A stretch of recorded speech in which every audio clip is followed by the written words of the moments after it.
¿Qué tal? ¿Cómo le va? Muy buenas noches. Muchas gracias por acompañarnos en la tercera emisión de Imagen Noticias Guadalajara. Muchas gracias por estar comenzando su semana con nosotros. Ojalá que haya tenido la posibilidad de descansar y que sea el arranque también de una excelente semana. Soy Ricardo Camarena. Le invito, por supuesto, a que nos acompañe en este espacio con el propósito de conocer juntos la información generada en el panorama local más importante durante las últimas horas. Varios temas que indiscutiblemente de interés público estaremos compartiendo con usted con el propósito de que cierre la jornada bien informado con el recuento de las notas más importantes del arranque de esta semana, de este lunes, con distintos temas importantes indiscutiblemente, algunos en el ámbito de la seguridad pública, otros que tienen que ver con la tormenta que se registró esta tarde en distintos puntos de la zona metropolitana de Guadalajara, que particularmente causaron el derribo de decenas de árboles en la capital jalisciense y naturalmente un tema obligado por mucho, el del agua potable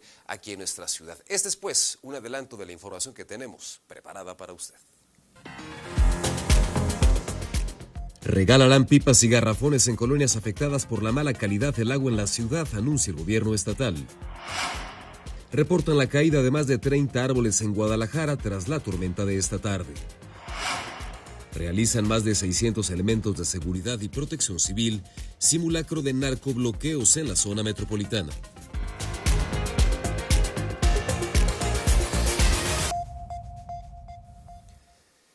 Tras acusar que en los últimos años se descuidó el proceso de potabilización del agua aquí en la zona metropolitana, hoy el gobernador de Jalisco, Pablo Lemus, y su equipo de trabajo anunciaron una serie de acciones emergentes para apoyar a los cientos de colonias que padecen hoy agua turbia y con mal olor. El jefe de gabinete, Alberto Esquer, expone qué medidas se implementarán en los próximos días. Para dotar en este momento, en los siguientes días, a las familias con pipas de agua, con garrafones de agua y con plantas potabilizadoras en las colonias, en sus espacios públicos, para ahí poder tener acceso al agua de manera totalmente gratuita. Y no quedó más que regalar garrafones. El funcionario también anunció que se van a celebrar convenios con establecimientos que vendan agua purificada en esas colonias para que a través de vales los ciudadanos puedan obtener gratuitamente un garrafón. Por su parte, el director del CIAPA, Ismael Jáuregui, detalló cuáles son las acciones que en el corto plazo implementa el organismo para abatir la crisis del agua contaminada. Con programas como los lavados de tanque, la revisión de nuestros sistemas de distribución, verificar la condición de nuestras plantas potabilizadoras para que al ciudadano le llegue un agua controlada y de calidad. Dice el director del CIAPA que su equipo labora 24/7 para atender también socavones y fugas. En tanto, el secretario de Infraestructura y Obra Pública, David Zamora, confirmó que ya se trabaja en la modernización de la planta potabilizadora número 1 y en el sistema de bombeo de La Calera. Dice que todo estará concluido en marzo y anunció en qué medida se solucionaría la crisis del agua. Estos trabajos están programados también para terminarse a finales de marzo del próximo año y que con el complemento de estas acciones podrá ser el tratamiento de esas aguas complementado con los 2,000 litros, poder tener en un 60% de la ciudad agua de excelente calidad. Por su parte, el gobernador Pablo Lemus, tras reprochar que no ha recibido ni un peso federal para hacer frente a la crisis del agua, insistió en que las alternativas que se están buscando no contemplan la privatización o la concesión del servicio a particulares y además hizo el siguiente llamado a las administraciones municipales. Que los municipios paguen sus adeudos, tienen que pagar lo que deben y tienen que empezar a pagar también sus consumos. El gobernador dijo que también los grandes morosos tienen que ponerse a mano, empresarios que no pagan y a los que por supuesto hay que cobrarles, como también hay que cobrarles el agua a las oficinas federales y se comprometió a que las estatales también pagarán por el servicio, porque mire, al día de hoy ni Casa Jalisco paga el agua, ni Casa Jalisco. Finalmente, anunció que mañana por fin el gobierno estatal entregará su plan hídrico al Congreso local. Veremos en los siguientes días pues cómo empiezan a suministrarse estos apoyos, estos garrafones, estas pipas.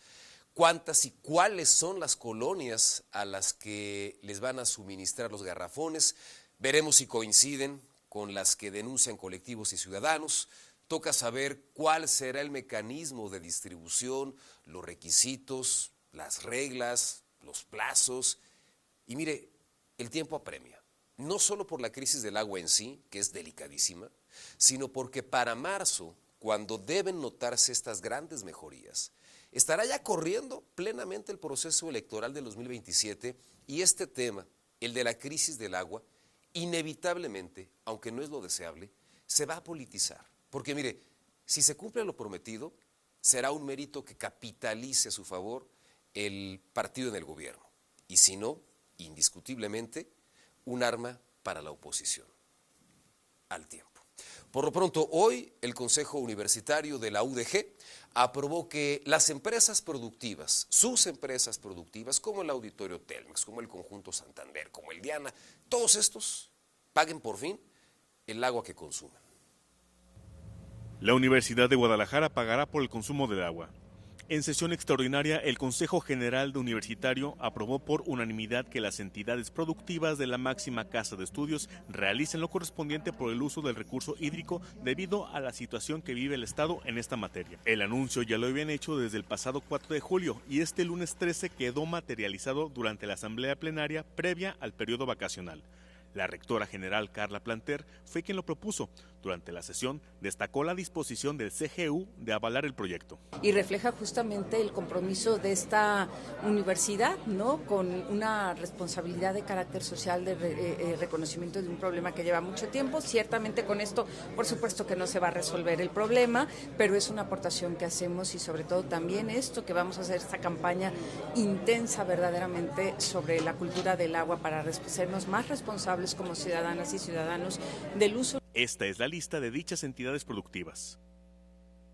Al respecto, Planter Pérez negó que haya recibos de pago de agua vencidos. Es que no sé cuáles recibos vencidos pudiera haber porque no hay medidores y eso, entonces no hay nada. En las conversaciones que tuve con el gobernador del estado, una de las cosas que dijimos es que a partir de ahora se van a establecer los medidores y vamos a empezar a pagar el agua. A partir de este martes 14 de julio, la Universidad de Guadalajara entrará en un periodo vacacional, por lo que una vez que concluya comenzarán con los análisis técnicos y posteriormente la colocación de los medidores en estas entidades productivas. Para Imagen, Carlos Carrizales.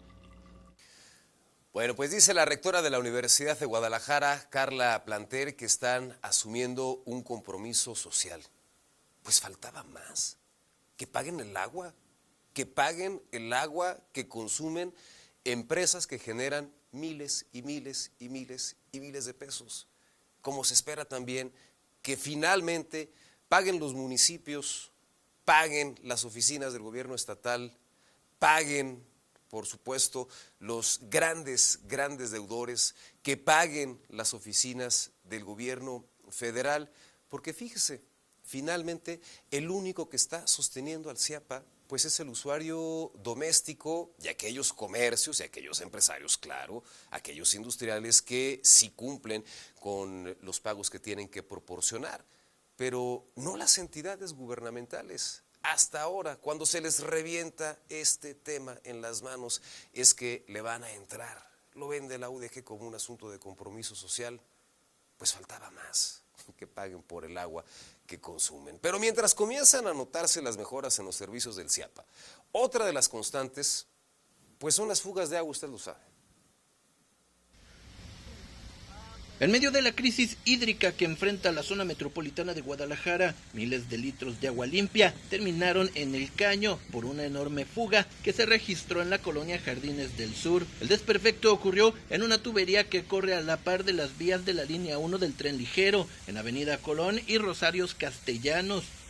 La fuerza del agua inundó la vialidad y por momentos obligó al cierre de la circulación.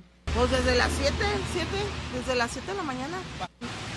Y toda esa agua hace como tapón, entonces para pasarla para acá ahorita tuvieron que destapar para que se viniera toda el agua para acá. Durante la fuga, la acumulación de agua complicó principalmente la circulación de sur a norte. Algunos automovilistas redujeron la velocidad para atravesar la zona inundada, sin embargo, a su paso, más de un transeúnte terminó empapado. Está pesada, ¿eh? Sí. Sí. Por la orillita. Sí, pues porque si no nos llegan fuerte. Estamos ahí esperando al mecánico y miren, nos tocó una mojada buena. Oye, ¿cómo desde qué hora está la...? No sé, yo llegué y la verdad sí me sorprendí. Trabajadores del CIAPA cerraron la tubería dañada y con apoyo de una retroexcavadora comenzaron a localizar el desperfecto para realizar las reparaciones. Las maniobras obligaron a bloquear un carril en dirección de norte a sur.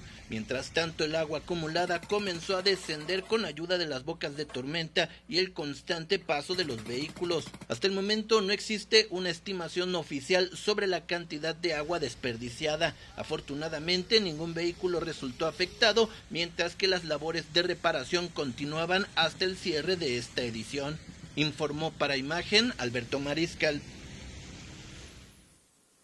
Y mientras tanto, en otras tantas colonias de la zona metropolitana, cuando sus habitantes abren el grifo, pues ni siquiera saben exactamente si va a salir agua o en qué condiciones. La constante de las fugas.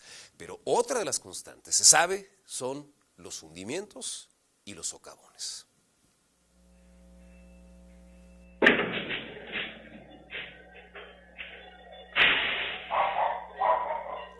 Lo que parecía una mañana cualquiera terminó con un fuerte estruendo que puso en alerta a vecinos de la colonia La Tusanía en Zapopan. En la calle Alerces, en su cruce con Ajonjolí, una cámara de videovigilancia captó el momento exacto en que la tierra cedió, mientras un camión de aseo público circulaba por la vialidad. En cuestión de segundos el pavimento colapsó y dejó al descubierto un socavón de grandes dimensiones. Visitamos el lugar y constatamos que la oquedad presenta una considerable profundidad.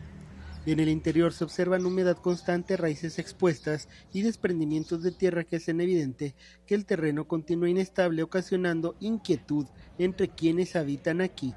Sí preocupa mucho porque pues tantos años y pues nunca se había hecho esto, pero vean nada más ahorita. La solicitud a las autoridades es que atiendan a la brevedad del problema antes de que ocasione más daño en la calle y represente un peligro para quienes circulan por aquí y también para las propiedades cercanas. Que hagan el estudio, que lo rellenen y pues que vean hasta dónde llega el daño. Mientras llega una solución definitiva, fueron los propios habitantes quienes colocaron cintas y objetos para advertir del riesgo, aunque reconocen que las medidas son improvisadas e insuficientes para evitar un accidente. En La Tusanía la tierra ya dio una primera advertencia. Ahora los vecinos esperan que la respuesta de las autoridades llegue antes de que ocurra una emergencia mayor. Para Imagen, Charlie Saucedo. Un asunto que tendrá que estar resolviendo ya en el transcurso de las próximas horas el CIAPA para atender esto que se ha convertido lamentablemente en una constante, particularmente durante la temporada de lluvias, el tema de los hundimientos, de los socavones. La otra constante, las fugas de aguas negras, las fugas de agua limpia y por supuesto la crisis de la calidad del agua que se suministra en cientos de colonias en la zona metropolitana. Dice el director del CIAPA que se trabaja 24/7 en un contexto, bueno, evidentemente muy complicado, en donde en muchas ocasiones la ciudadanía, los vecinos tienen que esperar días, si no es que semanas, para encontrar una respuesta a sus reportes y a sus problemas. Continuamos.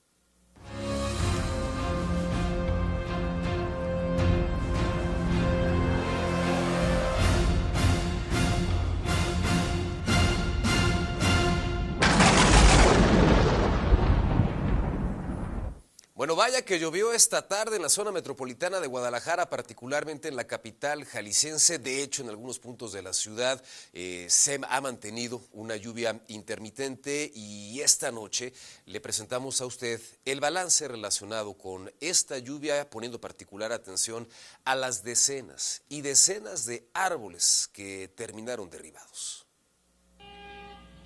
32 árboles caídos dejó la tormenta registrada la tarde de lunes en Guadalajara. La lluvia se presentó entre las 16:30 y las 19 horas, provocando afectaciones en 13 zonas de la ciudad, entre ellas las colonias Americana, Del Fresno, Zona Industrial, San Rafael, San Andrés, Insurgentes, Lagos de Oriente, La Penal y Jardines de Santa Isabel. Además, una persona fue rescatada. Es sobre este cruce de La Paz y Bruselas, donde el taxista pierde el control y se va de lleno hacia ese terreno. Es aquí donde personal de Protección Civil y bomberos de Guadalajara realizó las maniobras necesarias para poner a salvo al conductor. Inmediatamente se hizo el aseguramiento del vehículo, posteriormente se hizo la extracción del masculino de 45 años, se entrega a Cruz Roja.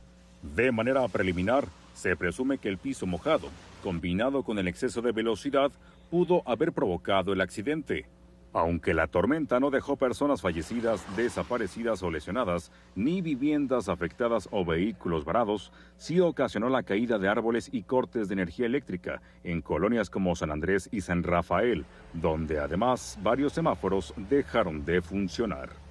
Para Imagen, Israel Orozco. Desde su anuncio la semana pasada, el simulacro en el que participarían elementos de seguridad y protección civil de los 3 órdenes de gobierno generó indiscutiblemente expectativa, se convirtió en un tema de conversación y planteaba también una pregunta obligada. ¿Por qué hacer un simulacro de narcobloqueos? Finalmente este lunes, a la 1 de la tarde, más de 600 elementos salieron a las calles para medir su capacidad de reacción y coordinación ante una situación de emergencia como la vivida en Jalisco el pasado 22 de febrero, tras la caída de quien fuera el líder del cártel Jalisco Nueva Generación, Israel Orozco.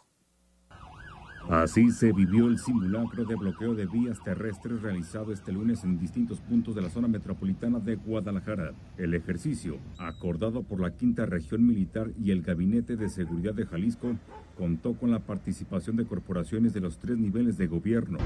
No hay nada. Desde luego lo estamos preparando. A ver, Protección Civil cada año hace un simulacro por temblores, por terremotos. Entonces, yo creo que todas las autoridades, no nada más las autoridades, todos tenemos que estar preparados para cualquier eventualidad. Durante la práctica se registró una amplia movilización de unidades de seguridad en los principales ingresos y salidas de la ciudad, con el objetivo de fortalecer la coordinación y la capacidad de respuesta ante este tipo de contingencias. Como parte del simulacro se realizaron cierres temporales en los accesos por las carreteras a Zacatecas, Saltillo, Lagos de Moreno, La Barca, Chapala, Colima y Vallarta. Las autoridades reiteraron que se trató de un ejercicio preventivo, sin riesgo para la población, y pidieron a la ciudadanía mantenerse informada por canales oficiales y evitar difundir o creer en falsas alarmas ante la presencia de vehículos de emergencia y los cierres momentáneos. Para Imagen, Israel Orozco. Y si bien es cierto, cualquier ejercicio orientado a fortalecer la capacidad de respuesta de las autoridades es importante y es plausible.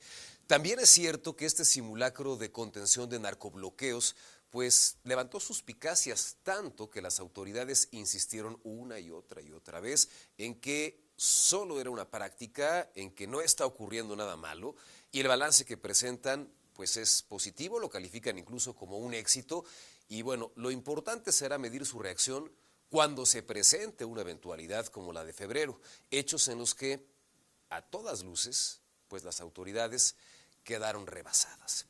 Este fin de semana se registró una tragedia en la autopista Guadalajara-Tepic. Hay un elevado saldo mortal y decenas de lesionados. El accidente en la autopista Guadalajara-Tepic, en el que se vieron involucrados varios vehículos que se incendiaron tras un choque a la altura del municipio de Ostotipaquillo, registra hasta el momento 22 personas lesionadas, de las cuales 10 ya fueron dadas de alta. La cifra de fallecidos se mantiene en 9, incluyendo un menor de edad. De los lesionados hospitalizados restantes, 9 son hombres y 3 mujeres, 8 nacionales, 2 de nacionalidad argentina y 2 estadounidenses. La actualización de datos fue dada a conocer por la Secretaría de Salud a través del sistema de atención médica de urgencias. 3 personas siguen hospitalizadas en el área de urgencias de nosocomios metropolitanos. El gobernador de Jalisco, Pablo Lemus, a través de redes sociales señaló que darán todo el apoyo para atender a los lesionados. También se comprometió a ayudar a las familias de las víctimas del accidente. Según información de la Guardia Nacional, adscrita a la base regional de Jala, la mañana del domingo recibieron el reporte de choque por alcance de 2 tractocamiones, uno de los cuales ya había sido retirado. Cuando se hacían maniobras, un tercer tractocamión se impactó contra uno de los vehículos de carga que estaba siendo removido, provocando un accidente con 8 vehículos involucrados, los 2 trailers, 5 vehículos particulares y una unidad de la Guardia Nacional. Para Imagen, Ernesto Gómez Camacho. Y con más información en materia de seguridad, mire, vamos al seguimiento de este caso que seguramente usted recordará. Esta noche le confirmo que fue detenido otro presunto asesino de José Eduardo. Lalito, ¿lo recuerda? Este adolescente que murió tras una agresión ocurrida después de participar en una serenata a las Chivas en octubre del 2025. El detenido es Dylan Josué y fue capturado en la colonia Echeverría en Guadalajara por los delitos de homicidio calificado y homicidio calificado en grado de tentativa. Tras su detención fue ingresado a un complejo penitenciario y con esta captura ya son 3 los presuntos implicados detenidos por este caso. Como se lo adelantábamos a usted la semana pasada, este lunes regresó la implementación del operativo de carriles a contraflujo en la avenida López Mateos. Las largas filas de vehículos y las constantes quejas de automovilistas obligaron a las autoridades a cambiar de planes. El operativo de contraflujo regresó por adelantado a la avenida López Mateos y ahora permanecerá activo de manera permanente entre semana. El dispositivo había sido suspendido desde el pasado 6 de julio por el periodo vacacional y originalmente se contemplaba reactivarlo hasta el regreso a clases el 31 de agosto. Estuvimos recibiendo varias solicitudes por parte de la ciudadanía en diversos medios de comunicación, así como redes sociales, reportando pues lo complejo que es la circulación en Tlajomulco. Entonces, por instrucciones de igual manera del señor gobernador, estaremos retomando el operativo del contraflujo a partir del día lunes 13 de julio, en donde estará prácticamente ya de manera permanente. El operativo continuará su extensión original de aproximadamente 8 kilómetros, desde la zona del Palomar hasta la calle Tizoc. Asimismo, continuará la fuerza de 50 elementos de la Policía Vial desplegados estratégicamente a lo largo de López Mateos para agilizar cualquier tipo de incidencia que pudiera presentarse durante las horas del operativo. El contraflujo funcionará de lunes a viernes entre las 6 y las 9 de la mañana, independientemente del calendario escolar o de los periodos vacacionales. Informó para Imagen Alberto Mariscal. Esta noche le presentamos la historia de Rodrigo, quien vive con TDAH y nos comparte su testimonio a propósito de la conmemoración internacional de este trastorno. El pequeño Rodrigo tiene 6 años y, como muchos niños de su edad, desborda energía. En 2023 le diagnosticaron trastorno de déficit de atención e hiperactividad.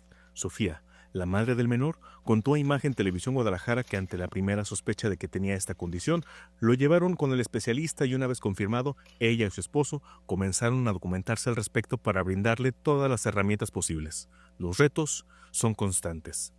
El lograr contenerlo, porque de por sí los niños no se autorregulan solitos o al menos aprenden a hacerlo ya un poquito más adelante, pero en niños con TDAH es un poquito más difícil. Por ejemplo, los periodos de atención, que son muy cortos, cosillas así. Debido a esto implementaron rutinas las cuales Rodrigo sigue con disciplina, desde despertarlo todos los días de escuela a la misma hora hasta jugar con él en el parque para liberar esa energía contenida o darle su medicamento si es necesario, estimularlo a que tenga actividades que lo mantengan enfocado como hacer monstruos de plastilina. No saltarse nada de esto es esencial. De acuerdo con Sofía, ya sabe que quiere ser de adulto. Astronauta. Y también quiere hacer monstruos de plastilina cuando sea grande. Es lo que él quiere hacer. El niño está por entrar a la primaria y Sofía sabe perfectamente que vienen nuevos retos, los cuales ella, su esposo y la hermana de Rodrigo, mayor que él por unos años, están dispuestos y hasta emocionados de vivir. Cada 13 de julio se conmemora el Día Internacional del Trastorno de Déficit de Atención e Hiperactividad. Por eso resalta la importancia de voltear a ver a estos pequeños, darles el amor que necesitan y la paciencia, así como la comprensión, porque hay muchos que no tienen un diagnóstico y lo complicado de vivir con esto es ver cómo la gente simplemente prefiere juzgar. Para Imagen, Carlos Carrizales. Y antes de despedirnos, vea usted este caso. Guardabosques tapatíos aseguraron un murciélago que fue localizado al interior de un domicilio en la colonia Cantarranas. El reporte se generó en una vivienda de la calle Alfredo Carrasco entre Cándido Carlín y Rubén Rodríguez, en donde el morador señaló a los oficiales que en su hogar se encontraba este ejemplar volando.